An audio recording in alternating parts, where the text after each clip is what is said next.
অনেক দিন হলো আমি মিনি ব্লগ আর পোস্ট করছি না। তো আজকে অনেক ইচ্ছা করছে যে একটা মিনি ব্লগ শ্যুট করি।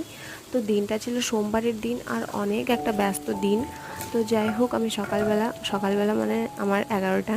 তো যাই হোক 11টার দিকে উঠে আমি তাড়াহুড়ো করে তরকারি রান্না করলাম।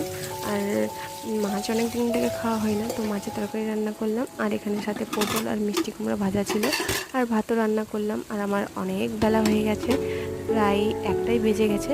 আর আমাকে তাড়াহুড়া করে স্নান করে খেয়ে এখন ডিউটি যেতে হবে। তো যাই হোক, আর বাইরেটা এত সুন্দর বৃষ্টি পড়ছে, আর দুপুরবেলা খাওয়া দাওয়ার পর কার ডিউটি যাওয়ার ইচ্ছা করে? আমার তো একদমই যাওয়ার ইচ্ছা করছিল না।